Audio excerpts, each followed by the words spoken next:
Неприлагодена брзина и губење контрола на тешкиот камион се главните причини за кобната сообраќајна несреќа на Скопската обиколница во која загинаа 4 луѓе.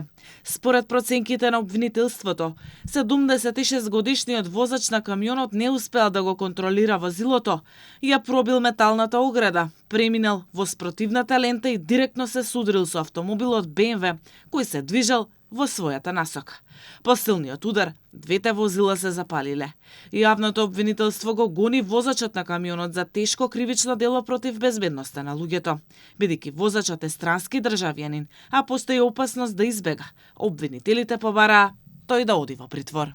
Јавниот обвинител го товари 76-годишниот возач за тешки дела против безбедноста на луѓето и имотот во сообраќајот, член 300 став 2 во врска со член 297 став 1 од кривичниот законник, бидејќи постојат околности кои укажуваат на опасност од бегство и можност осомничениот да го повтори делото. Јавниот обвинител до судијата на претходна постапка достави предлог за определување мерка притвор. Трагичната несреќа што однесе 4 животи отвори сериозно прашање. Дали 76 годишен возач треба да управува со тежок камион?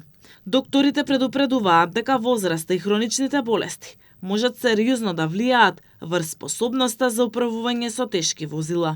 Доктор Бојан Трајковски вели дека треба да има прецизни закони, построги контроли за повозрастни возачи на камиони и автобуси, за да не се повторуваат вакви фатални несреќи.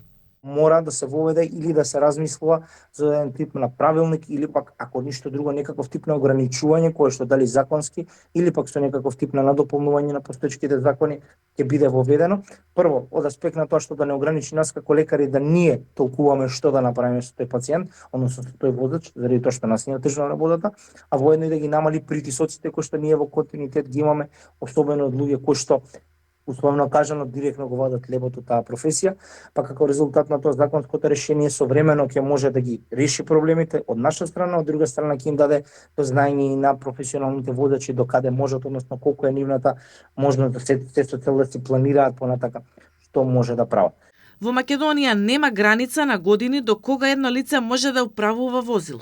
Сепак членот 304 од Законот за безбедност на сообраќајот на патиштата регулира дека над 70 години возачка се издава до 75 годишна возраст и потоа се обновува повторно со рок од важење од 5 години. Тој рок може да биде и пократок по мислење на лекар.